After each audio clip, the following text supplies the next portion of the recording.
Maya Torres stared at her computer screen, rubbing her tired eyes. The numbers blurred together after hours of checking financial reports.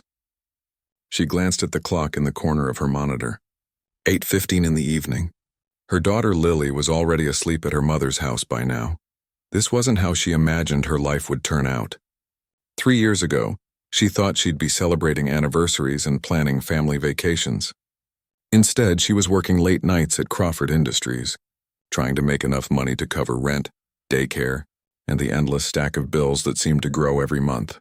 Her ex-husband hadn't sent a single dollar since he left. Not one.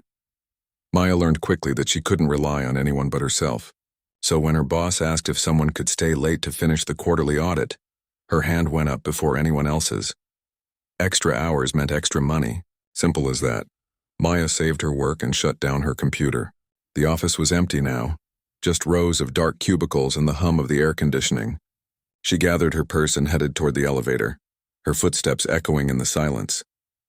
The parking garage was even quieter. Maya walked quickly toward her old Honda Civic, parked in her usual spot on level 2. The fluorescent lights flickered overhead, casting strange shadows between the concrete pillars. She hated this garage at night. It always felt cold and unwelcoming. She was halfway to her car when she heard it, a sound that made her freeze mid-step. Crying. Soft, muffled crying. Maya's heart began to race. She looked around the empty garage, trying to figure out where the sound was coming from. For a moment, she considered just getting in her car and leaving. It was late. She was tired. And parking garages at night weren't exactly safe places to investigate strange noises, but the crying continued. It sounded like a child. Maya's maternal instincts kicked in before her common sense could stop her. She followed the sound, walking past several parked cars until she reached a dark corner near the stairwell. A black sedan sat there, its windows slightly tinted. The crying was coming from inside. "Hello?" Maya called out, her voice shaky. "Is someone in there?" The crying stopped for a moment, then started again, more frantic this time. Maya pulled out her phone and turned on the flashlight. She approached the sedan carefully and peered through the back window. What she saw made her blood run cold. A little boy, maybe 6 or 7 years old, was curled up on the back seat. His hands were tied behind his back with rope, and there was duct tape across his mouth. His eyes were wide with terror, tears streaming down his face. "Oh my God," Maya whispered. Her hands shook as she tried the door handle. Locked. She ran around to the other side, also locked. The boy's eyes followed her desperately. He was trying to say something through the tape, making urgent, muffled sounds. Maya's training as a mother took over. She forced herself to stay calm, even though her heart was pounding so hard she could hear it in her ears. "It's okay, sweetie," she said through the window, keeping her voice steady. "I'm going to help you. Don't be scared." She dialed 911 with trembling fingers. "Yes, hello, I need police immediately. I'm in the parking garage at Crawford Industries on 5th Street. There's a kidnapped child locked in a car. He's tied up. Please hurry." The dispatcher asked her to stay on the line, but Maya had already made a decision. She couldn't leave this child trapped and terrified while waiting for help. She grabbed the heaviest thing she could find in her purse, a thick metal water bottle, and without thinking twice, she smashed it against the car's back window. The glass shattered on the third hit. Maya cleared away the broken pieces with her jacket and reached inside to unlock the door. The boy was shaking uncontrollably as she climbed into the back seat beside him. "You're safe now," Maya said softly, carefully peeling the tape from his mouth. The boy gasped for air and immediately started sobbing. I know. Let me get these ropes off you." Her fingers fumbled with the knots. Whoever tied them had done it tight, probably too tight. The boy's wrists were red and raw. Maya felt a surge of anger at whoever could do this to a child, but she pushed it down and focused on freeing him. "What's your name, honey?" she asked, trying to distract him while she worked on the ropes. "Ethan," the boy whimpered. "I want my dad." "I want to go home. I know you do. The police are coming right now. They're going to take you home to your dad." Maya finally got the last knot loose and pulled the ropes away. Ethan immediately threw his arms around her neck, clinging to her like his life depended on it. She held him tight, rubbing his back the way she did with Lily when she had nightmares. "You're okay now. You're safe. I've got you." Sirens wailed in the distance, getting closer. Ethan buried his face in Maya's shoulder. "Don't leave me," he begged. "Please don't leave me." I'm not going anywhere, Maya promised. 2 police cars screeched into the garage minutes later, followed by an ambulance. Officers surrounded the sedan with their weapons drawn, shouting orders at the empty driver's seat. One of them, a tall woman with kind eyes, approached Maya carefully. "Ma'am, are you hurt? Is the child injured?" "I don't think so," Maya said. "I found him about 10 minutes ago. He was alone in the car." The paramedics tried to check Ethan over, but he refused to let go of Maya. She ended up sitting in the ambulance with him, still holding his hand while they examined him for injuries. Aside from the marks on his wrists and being severely frightened, he seemed physically okay. A detective arrived and began asking Maya questions. How did she find him? Did she see anyone suspicious? Did she touch anything besides the car door and window? Maya answered everything as best she could, but her focus stayed on Ethan. The poor kid was shaking like a leaf, his eyes darting around nervously at every new sound or person. "Do you know who took you, Ethan?" the detective asked gently. Ethan nodded, his voice barely a whisper. "It was Uncle Rick, Mom's boyfriend. He said he was taking me for ice cream after school, but then he tied me up and left me here. He said he'd be back." The detective's expression darkened. He stepped away to make some phone calls. Maya stayed with Ethan for over an hour while police processed the scene and tried to contact his family. Child Services was called, but Ethan became hysterical every time anyone suggested separating him from Maya. "It's okay," she told the social worker. "I can stay until his parents get here." But as the minutes ticked by, Maya started to worry. Where were this child's parents? Why hadn't anyone come for him yet? Finally, around 10 o'clock, the detective came back with news. "We've reached the boy's father. He's on his way now." He thought Ethan was at his mother's house. The mother and boyfriend are being picked up as we speak? Maya felt relief wash over her. At least the nightmare was almost over for this little boy. When she finally left the garage that night, after making sure Ethan was safely with another detective who would wait for his father, Maya sat in her car for a long moment before starting the engine. Her hands were still shaking. Her jacket was ruined from the broken glass. And she had no idea that breaking that car window had just changed the course of her entire life. She just knew one thing for certain. When she got home and hugged Lily that night, she held on a little tighter than usual, because some children weren't as lucky as hers, and tonight she'd made sure at least one of them made it home safe. Maya walked into the office the next morning feeling like she'd barely slept. Which was true. She'd tossed and turned all night, seeing Ethan's terrified face every time she closed her eyes. The weight of what happened kept hitting her in waves. That little boy could have died if she'd just walked past that car. The office was buzzing with unusual energy. Small groups of employees clustered around desks, whispering urgently. Maya grabbed her coffee from the break room and headed to her cubicle, too tired to care about office gossip. "Did you hear?" Her co-worker Jennifer leaned over the divider, eyes wide with excitement. "Something happened to Mr. Crawford's kid. Nobody knows the details, but apparently the police were involved." Maya's stomach dropped. Mr. Crawford, James Crawford, the CEO of the entire company. The man she'd never even seen in person during her 3 years working here. "What happened?" Maya asked, even though somewhere deep down she already knew. "No idea, but his assistant came in crying this morning and the whole executive floor is on lockdown. I heard he might not even come in today." Maya sat down at her desk, her mind racing. Ethan, that sweet little boy from last night. He was James Crawford's son. She'd saved the CEO's child and had no idea. She tried to focus on work, but concentration was impossible. Around 11 o'clock, her desk phone rang. The caller ID showed an extension she didn't recognize. From the executive floor. "Hello, this is Maya Torres," she answered, her voice uncertain. "Ms. Torres, this is Helen from Mr. Crawford's office. Mr. Crawford would like to see you immediately, if you're available." Maya's heart started racing again. Yes, of course. I'll be right up." She'd never been to the executive floor before, never had a reason to. As the elevator climbed to the 20th floor, Maya smoothed down her simple blue blouse and tried to calm her nerves. What did the CEO want with her? The elevator doors opened to a completely different world. While her floor had standard cubicles and worn carpet, this floor had marble tile, expensive artwork, and floor-to-ceiling windows overlooking the city. Helen, a woman in her 50s with perfectly styled gray hair, greeted her warmly. "Ms. Torres, thank you for coming up so quickly. Mr. Crawford is extremely eager to meet you." Helen's eyes were red, like she'd been crying recently. She led Maya down a quiet hallway to massive wooden double doors. Helen knocked softly, then pushed them open. The office was enormous, and standing by the window looking out at the city was a man Maya recognized from the company website photos. James Crawford was tall, probably in his late 30s, with dark hair and an expensive suit that probably cost more than Maya's monthly rent. But what struck her most was how exhausted he looked. His shoulders were slumped, and when he turned around, she saw dark circles under his eyes. "Ms. Torres," he said, his voice rough with emotion.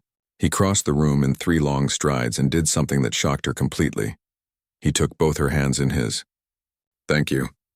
Thank you so much. You saved my son's life." Maya felt her face flush. I just did what anyone would do." "No."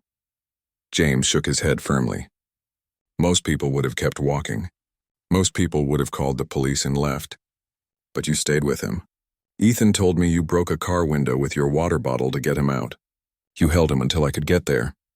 "Wait," Maya said, confused. "You were there last night? At the garage? I arrived right after you left. The detective said you'd stayed for over an hour, but you had to get home to your own daughter." James finally released her hands and gestured to the leather chairs near his desk. "Please, sit. I need to explain everything."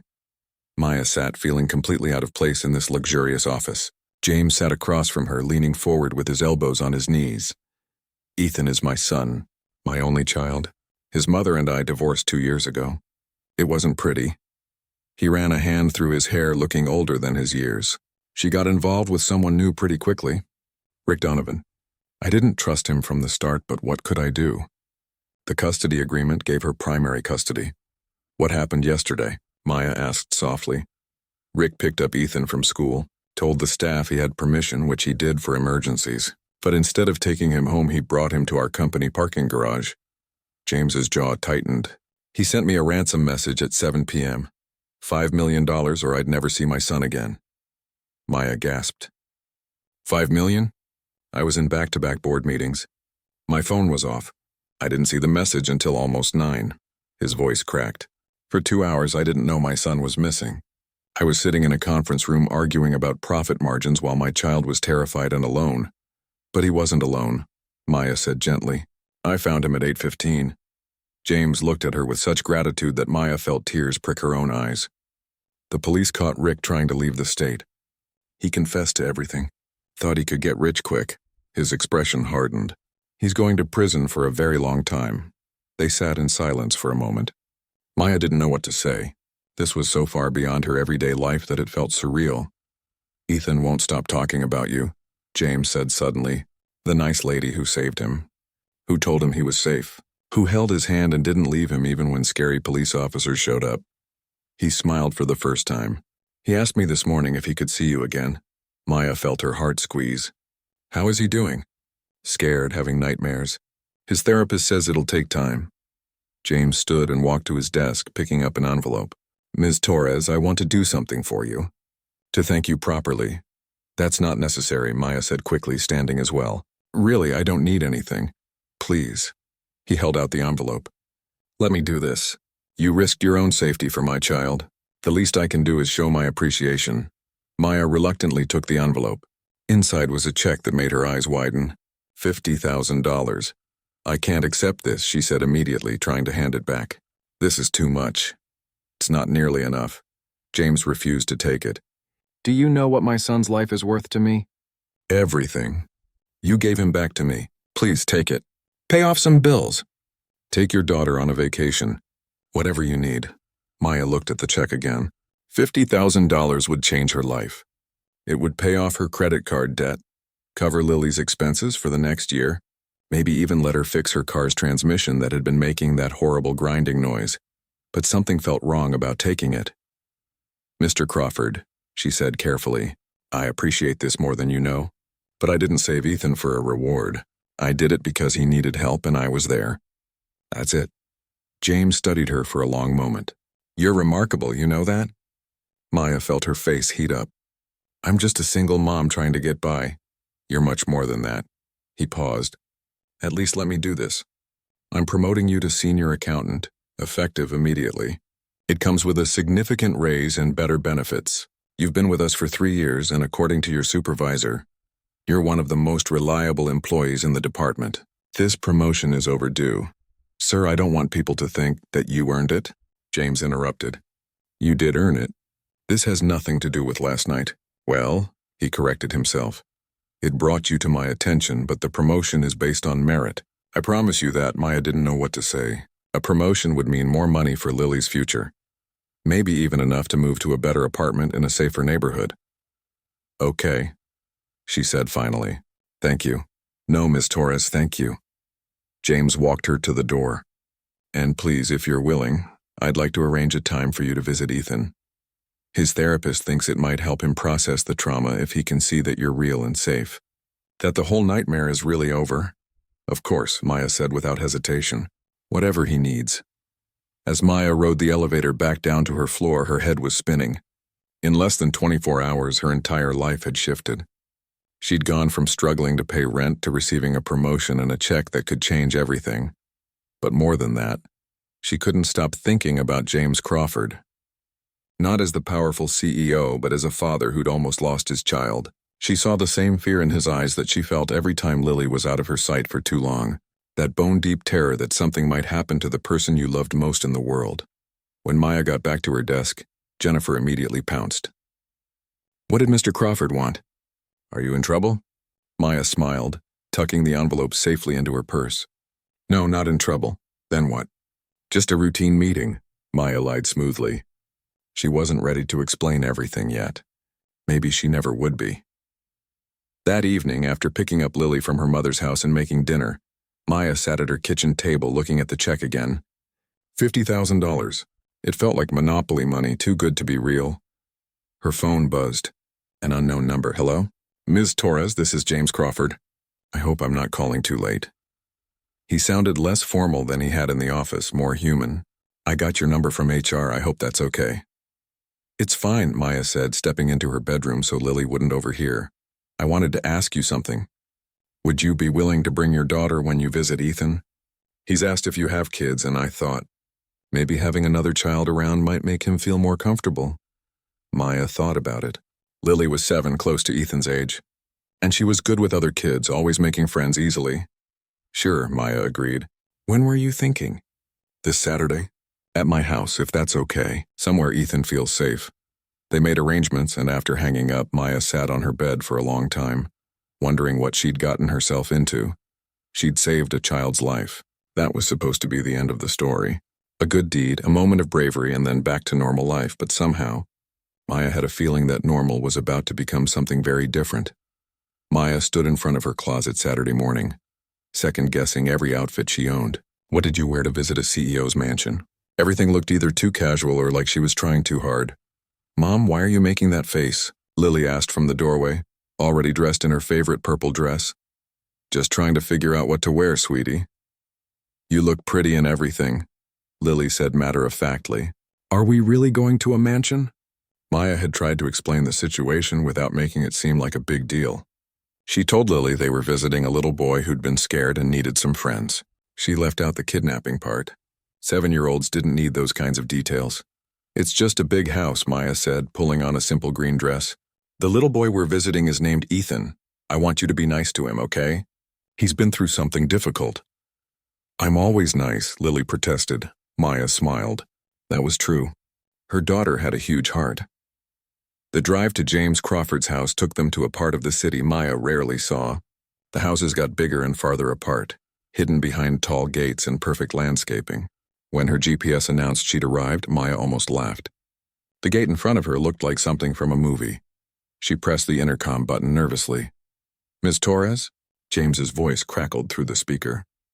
Come on in. The gate swung open and Maya drove up a long driveway lined with trees. The house at the end was massive but somehow still felt warm. It was all stone and large windows with a garden that looked professionally maintained.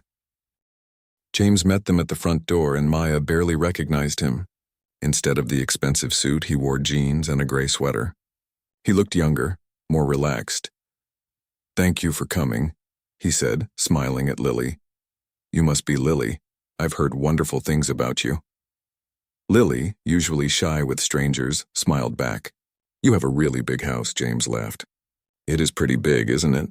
Sometimes it feels too big. Come on in. Ethan's been watching the window for you. Inside, the house was beautiful but lived in. There were toys scattered on the floor and children's drawings on the refrigerator. It made Maya relax a little. This wasn't just a showpiece. It was a home. Ethan appeared from around a corner, walking slowly.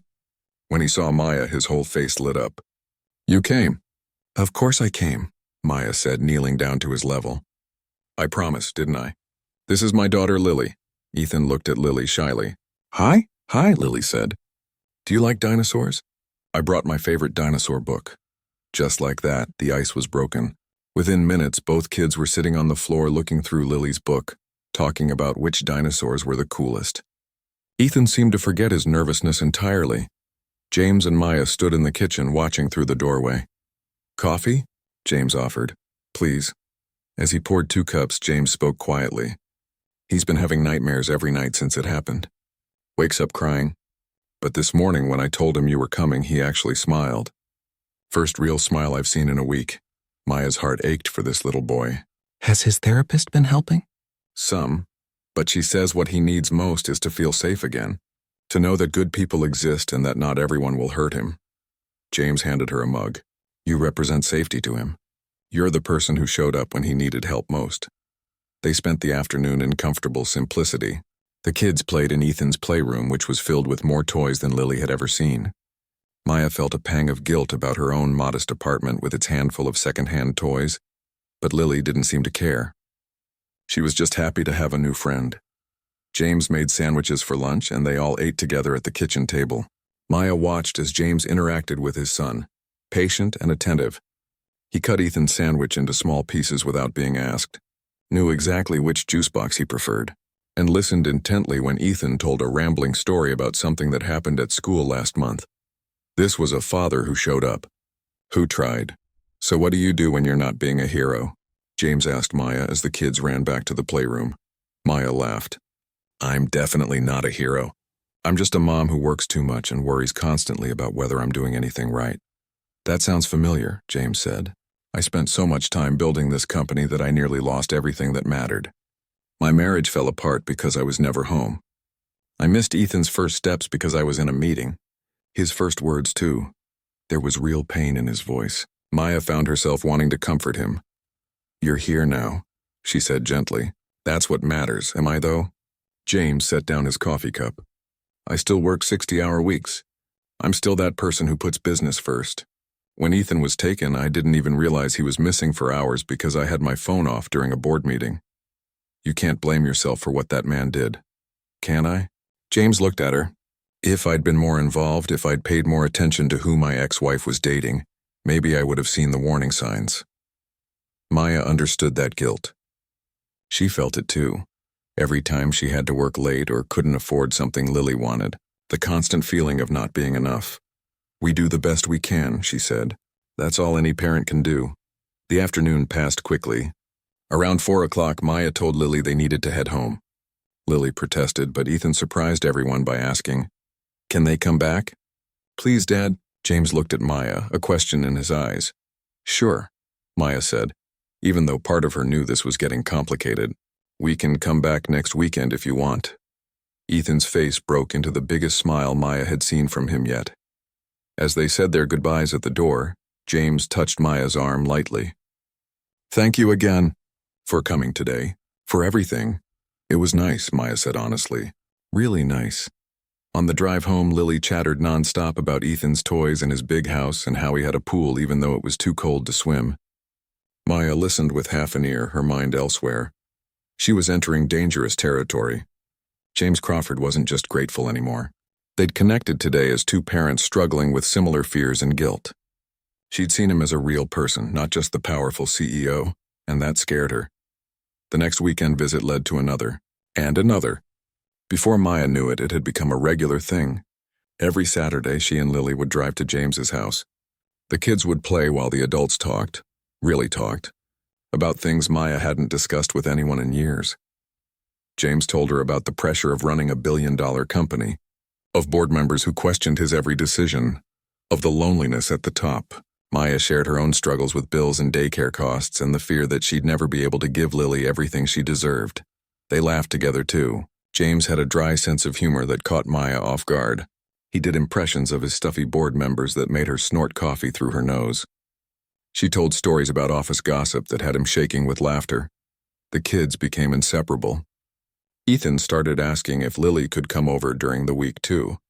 James arranged playdates after school, with Maya picking both kids up and bringing them to his house until he got home from work. People at the office started to notice. How could they not? Maya was suddenly getting invited to meetings she'd never been included in before. James would stop by her floor occasionally, always with a business reason but staying to chat for a few minutes. The whispers started small but grew louder. "Did you see how Mr. Crawford looks at her? I heard she got promoted right after that thing with his kid. Must be nice to have connections." Jennifer, who'd become a close work friend, pulled Maya aside one day. "People are talking," she said carefully. "About you and Mr. Crawford."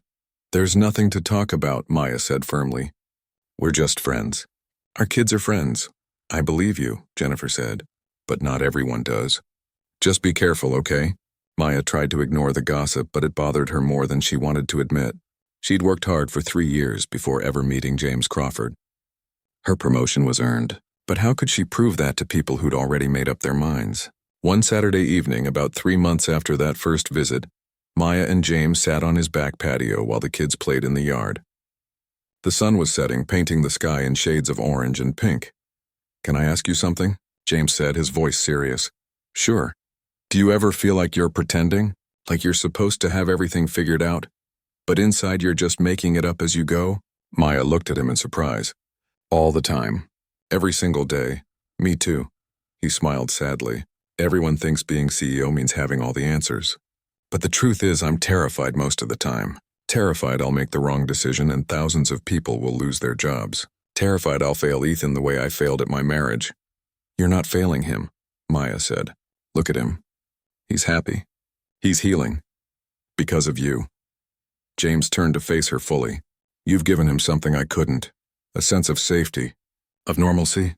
"James," Maya said softly, "you're giving him those things too. You're here every weekend. You're leaving work on time to be with him. That's what matters." They sat in comfortable silence, watching Lily teach Ethan how to do a cartwheel. Both kids collapsed in a giggling heap on the grass. "I don't want to lose this," James said quietly. "Whatever this is, this friendship, these weekends. I know it's probably inappropriate for your boss to say that, but it's the truth." Maya's heart started beating faster. "I don't want to lose it either. But people are talking at work. I know. Does it bother you?" Maya thought about it honestly. Yes and no. I hate that people think I didn't earn my position. But I can't bring myself to care enough to stop coming here. Ethan needs Lily, and Lily needs friends. She doesn't have many. "And what about you?" James asked. "What do you need?" The question hung in the air between them. Maya didn't know how to answer it because the truth was complicated. She needed stability and security, and to know she could provide for her daughter. But she also needed this. These conversations with someone who understood the weight of single parenthood, the laughter and the ease of not being alone. "I need to know this is real," Maya said finally. "That we're friends because we actually like each other, not just because I happen to be in the right place at the right time." "It's real," James said with certainty. "You're the most genuine person I've met in years. You tell me the truth even when it's uncomfortable. You called me out last week for working through Ethan's bedtime. No one else in my life does that," Maya smiled, remembering. She'd texted him at 9 p.m. asking if he was still at the office. And when he said yes, she'd sent back a simple message. "Your son needs you more than your company does. Go home." He'd left immediately. "Someone has to keep you honest," she said lightly. As they called the kids inside and Maya gathered their things to leave, James walked them to the car. Lily was already buckled in, but Ethan stood on the driveway, looking sad. "Same time next week?" he asked hopefully. "Absolutely," Maya promised. Driving home, Maya realized something that both thrilled and terrified her. She wasn't just coming to these visits for the kids anymore. She was coming for James too. For their conversations and his laugh and the way he looked at her like she was interesting and important. She was falling for him. And that was the most dangerous thing she could possibly do. Maya was sorting through mail at her kitchen table when she saw the envelope. Official looking, from a law firm she didn't recognize. Her hands trembled slightly as she opened it. Inside was a petition for joint custody, filed by David Torres, her ex-husband, the man who'd walked out on them 2 years ago without a backward glance, who hadn't sent a single birthday card to his daughter, who'd changed his phone number and blocked her emails when she'd tried to ask for child support. He wanted custody of Lily. Maya read the document 3 times, her disbelief turning to cold rage. According to the petition, David had recently remarried and established a stable home environment. He was seeking 50-50 custody, claiming he'd been unable to maintain contact due to the hostile nature of the mother. Hostile? Maya said aloud to her empty kitchen. She'd begged him to be part of Lily's life. She'd sent him pictures and updates for months until he'd blocked her completely. She called her mother immediately. "He can't do this," her mom said angrily. "He abandoned you both. No judge will give him custody. But what if they do?" Maya's voice cracked. "Mom, what if I lose her?" "You won't. We'll fight this." "You need a lawyer." Maya looked at the documents again. The law firm representing David was expensive. The kind of place that charged $400 an hour. How could she afford to fight someone with those kinds of resources? Then she remembered the check from James. $50,000 sitting in her savings account because she'd been too scared to spend it on anything but essentials. Maybe this qualified as essential, but it wouldn't be enough. Not for a prolonged custody battle. Maya didn't sleep that night. She lay awake staring at the ceiling, imagining losing Lily every other week, or worse, permanently. David's new wife was wealthy, according to the documents. They had a 4-bedroom house in the suburbs. A pool, private school options. What did Maya have? A cramped 2-bedroom apartment and a job that, while better than before, still kept her working long hours. She called in sick to work the next day, something she never did, and spent hours researching family law. Every article she read made her more terrified. Judges favored 2-parent households. Fathers who sought custody often got it if they could prove they'd changed. How was she supposed to prove David hadn't changed when she hadn't seen him in 2 years? By Wednesday, Maya looked terrible. She hadn't been sleeping or eating properly. At work, she kept making mistakes on simple calculations, her mind elsewhere. James noticed. He'd stopped by her floor on some business matter and saw her staring blankly at her computer screen, eyes red-rimmed. "Maya," he said quietly, "can I talk to you for a minute?" "In private?" They went to an empty conference room. The moment the door closed, James's professional demeanor dropped. "What's wrong?" "And don't say nothing. You look like you haven't slept in days." Maya tried to hold it together. She really did. But something about his genuine concern broke through her defenses, and suddenly she was crying. Not delicate tears, but ugly sobbing that she couldn't control. James didn't hesitate. He pulled her into a hug, letting her cry on his expensive suit jacket. "I'm sorry," Maya gasped between sobs. "This is so unprofessional." "Forget professional. Tell me what happened." So she did. She told him about David, about the custody petition, about her terror of losing Lily. James listened to every word, his expression growing darker. "That's garbage," he said flatly when she finished. "Complete garbage. He can't just show up after 2 years and demand custody. He can try, and he has money now. Good lawyers." Maya wiped her eyes. "I don't know how to fight this." James was quiet for a moment, thinking. "Let me help." "I can't ask you to do that. You're not asking." "I'm offering." He pulled out his phone. "My family lawyer is one of the best in the state. She's handled cases like this before." "James, I can't afford. I'll take care of it." "No." Maya stepped back. "I appreciate it, but no. People already talk about us at work. If you pay for my lawyer, it'll just make everything worse. I don't care what people say. I do." Maya took a shaky breath. "I care because I've worked hard to get where I am. I don't want people thinking I slept my way into a promotion or that I'm using you for money." James looked frustrated. "So you'd rather lose your daughter than accept help?" "That's not fair. None of this is fair." His voice rose, then he caught himself and lowered it. "Sorry, I hate seeing you like this. Please, at least talk to my lawyer. 1 consultation, no charge. Just get professional advice." Maya wanted to refuse on principle, but the truth was she was desperate, and desperate people couldn't afford pride. 1 consultation, she agreed. The lawyer, Patricia Chen, was exactly as impressive as James promised. In their first meeting, she reviewed David's petition with a critical eye. "This is going to be a fight," Patricia said honestly. "But you have advantages. You've been the primary caregiver for 2 years. You have documentation of his abandonment. And most importantly, Lily is old enough that the judge will consider her preferences." "How much will this cost?" Maya asked, dreading the answer.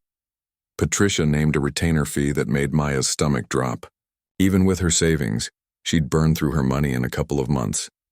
"I'll figure it out," Maya said, trying to sound confident. Over the next few weeks, the custody battle consumed Maya's life. David's lawyer painted a picture of a struggling single mother who worked long hours and could barely afford her apartment. They claimed David had found himself after the divorce and was now ready to be the father Lily deserved. Maya's lawyer countered with the truth. David had abandoned his family and only returned when he married money. But the opposing attorney was good, twisting everything to make David look sympathetic. The worst part came during depositions. Maya had to sit across a table from David for the first time in 2 years. He looked different. Better clothes, expensive haircut, confident posture. His new wife sat beside him, a blonde woman dripping in designer labels. "I made mistakes," David said smoothly during his testimony. "I was young and scared. But I've grown, I've changed, and I want to be part of my daughter's life now." "You blocked your wife's phone number," Patricia pointed out, "changed your email, made yourself unreachable for 2 years. I needed space to become the person I am now. I knew I couldn't be a good father until I worked on myself." Maya wanted to scream. He was lying through his teeth and everyone was just letting it happen. When it was Maya's turn to testify, David's lawyer went after her viciously. "Ms. Torres, isn't it true that you often work late nights?" "Sometimes, and that your daughter stays with your mother during those times?" "My mother lives close by and, so you're admitting you can't care for your daughter without help?" "That's not what I said. You work long hours at a demanding job, correct? Hours that a father with a stay-at-home spouse could provide better stability than..." Patricia objected, but the damage was done. They were making Maya look neglectful when she'd sacrificed everything for Lily. The hearing date was set for 3 months out. 3 months of living in limbo, not knowing if she'd lose her daughter. The stress affected everything. Maya lost weight. She snapped at co-workers over small things. She stopped going to James's house on weekends because she couldn't face explaining to Lily why a judge might make her live with the father she barely remembered. James tried to help in ways that didn't involve money. He called to check on her, sent encouraging texts, offered to testify as a character witness, but the office gossip had reached new heights. People whispered that Maya was having an affair with the CEO, that she'd gotten pregnant and was trying to trap him, that the whole custody battle was fabricated for sympathy. Jennifer pulled Maya aside one day. "I hate to tell you this, but HR is asking questions about your relationship with Mr. Crawford. Multiple employees have filed complaints saying it's inappropriate." Maya felt like she'd been punched. "There is no relationship. We're friends, I know that. But it doesn't matter what's true. It matters what people believe." Jennifer looked sympathetic. "They're talking about conducting an investigation. About whether your promotion was legitimate." That night, Maya sat at her kitchen table with her head in her hands. She was losing everything. Her reputation at work, possibly her daughter, and worst of all, her friendship with James, because people couldn't accept that a single mom and a CEO might just genuinely care about each other. Her phone rang. "James, I heard about HR," he said without preamble. "This is ridiculous. I'm going to talk to them." "Don't," Maya said tiredly. "It'll just make it worse." "How can it be worse?" "James, I need to quit." Silence on the other end. "What?" he finally said. "I have to resign. It's the only way to stop the gossip, the only way to protect my reputation for the custody hearing." Maya's voice was flat, emotionless. She'd cried so much over the past weeks that she had no tears left. "David's lawyer is already trying to paint me as unprofessional and unstable. If he finds out about the HR complaints, about people saying I'm sleeping with my boss, he'll use it to destroy me." "You didn't do anything wrong." "It doesn't matter. People believe what they want to believe." "So that's it?" James sounded angry now. "You're just going to walk away?" "I'm trying to protect my daughter. That has to come first." Another long silence. I get it, James said finally, his voice softer. I do, but Maya, this isn't fair to you. Nothing about this is fair, Maya agreed. But it's the right choice. She submitted her resignation the next day. 2 weeks' notice, professional and brief. No explanation beyond pursuing other opportunities. Her co-workers threw her a small going-away party on her last day. Jennifer cried. Others seemed relieved, probably thinking the drama would leave with her. Maya had already secured a job at a smaller firm across town. Less pay, longer commute, but clean slate. No complications. No gossip. On her last day, as she packed up her desk, James appeared at her cubicle. They hadn't seen each other in person since the phone call. Can we talk? He asked. Please? They went to the same conference room where she'd broken down weeks ago. It felt like a lifetime had passed since then. I'm sorry, James said, for all of this. If I hadn't asked you to visit Ethan, if I hadn't— Don't, Maya interrupted. Those weekends with you and Ethan were some of the happiest times I've had since my divorce. I don't regret them. But you're losing everything because of them. I'm losing everything because my ex-husband is a selfish jerk and because people love to gossip. That's not your fault. James reached across the table and took her hand. Let me testify at your hearing. Let me tell the judge what kind of person you are. Maya squeezed his hand once, then pulled away. That would look worse. A powerful CEO taking my side? David's lawyer would twist it into something ugly. I hate this, James said. I hate that doing the right thing keeps punishing you. Welcome to being a single parent, Maya said with a bitter smile. Everything is complicated. They sat together in silence until Maya finally stood. I should go. I need to pick up Lily. Will I see you again? James asked. After all this settles? Maya wanted to say yes. She wanted to tell him that once the custody hearing was over, once she'd proven herself at the new job, maybe they could try again. Maybe the four of them could go back to those simple Saturdays. But she couldn't make promises she might not be able to keep. I don't know, she said honestly. I need to focus on Lily right now. Everything else has to wait. James nodded, understanding even though it clearly hurt him. As Maya walked out of Crawford Industries for the last time, she felt the weight of everything she was leaving behind. The security, the friendship, the possibility of something more with James. But she'd do it all, again in a heartbeat if it meant keeping Lily safe. That's what being a mother meant. Sacrifice. Always. Sacrifice. The custody hearing was scheduled for a Thursday morning in late spring. Maya wore her best suit, though her hands shook so badly she could barely button it. Her mother sat in the courtroom gallery for support, and Patricia Chen sat beside her at the plaintiff's table, looking confident and prepared. David sat across the aisle with his lawyer and his wife. He kept glancing at Maya with what looked like fake concern, as if they were reasonable people working out a reasonable problem. It made her want to scream. The judge, a woman in her 60s named Judge Patricia Mendez, reviewed the documents carefully before looking up. This is a custody modification hearing, she said. Mr. Torres is seeking joint physical custody of the minor child, Lily Torres, age 7. Ms. Torres opposes this modification. I've reviewed all submitted documents and testimony. However, before I make my ruling, I'd like to speak with the child. Maya's heart stopped. They'd prepared Lily for this possibility, but the thought of her daughter being questioned terrified her. The child is in the waiting room with a court advocate, the judge continued. I'll speak with her privately in chambers. We'll take a 15-minute recess. Those 15 minutes felt like hours. Maya paced the hallway, imagining every terrible outcome. What if Lily was scared and said the wrong thing? What if she mentioned James and the judge thought Maya was involved with her boss? When they were called back in, Lily wasn't with them. Maya's mother grabbed her hand and squeezed. Judge Mendez looked at both parties seriously. I've spoken with Lily.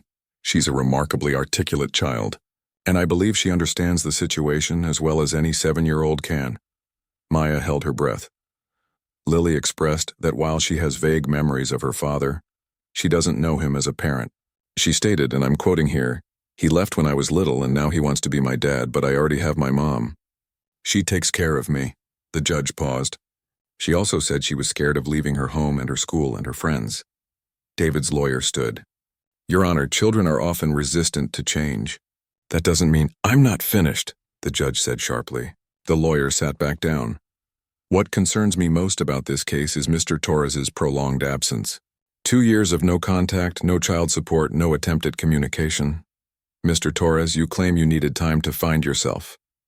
But that's not how parenting works. Children don't pause their development while adults figure out their lives. Your Honor, I've changed, David said. I want to make up for lost time. That's admirable. But you don't make up for 2 years of abandonment by immediately demanding 50-50 custody. You earn back trust slowly. Judge Mendez looked at her notes. I'm denying the petition for joint physical custody at this time. Maya felt tears of relief stream down her face. However, the judge continued, I'm not denying Mr. Torres the opportunity to build a relationship with his daughter. I'm ordering supervised visitation, twice a month for 2 hours each session for the next 6 months. At that point, we'll reconvene and assess whether increased visitation is appropriate. David looked furious, but his lawyer put a hand on his arm. Mr. Torres, if you truly want to be part of your daughter's life, this is your chance to prove it. Show up, be consistent, put in the work. The judge banged her gavel. Court dismissed. Maya barely remembered leaving the courtroom. Her mother hugged her tightly, and Patricia shook her hand with a satisfied smile. You did great, Patricia said. Lily's testimony was the key. Kids that age don't lie well. The judge knew she was being honest. Outside the courthouse, Maya finally let herself breathe. Lily was safe. They were staying together. Nothing else mattered. Her phone buzzed. A text from James, and how did it go? Maya smiled and texted back, we won. Lily stays with me. His response came immediately. Thank God. I've been praying all morning. Congratulations. Then another message. I know you need space, but Ethan asks about Lily every day. When you're ready, we'd love to see you both. Maya stared at that message for a long time. She'd been so focused on surviving the custody battle that she hadn't let herself think about what came after, about James and Ethan and those Saturday afternoons that had felt like coming home. Mom, Lily said, tugging her hand, can we get ice cream to celebrate? Absolutely, Maya said, putting her phone away. First things first. The next few months were about rebuilding. Maya threw herself into her new job, determined to prove she'd been hired for her skills, not her connections. The company was smaller than Crawford Industries, but her boss appreciated her attention to detail, and her co-workers accepted her without judgment or gossip. She and Lily settled into new routines. The supervised visits with David were awkward but manageable. He showed up on time and tried to engage with Lily, though it was clear he had no idea how to talk to a 7-year-old. His wife mostly stayed on her phone. After the second visit, Lily told Maya, he's not mean or anything.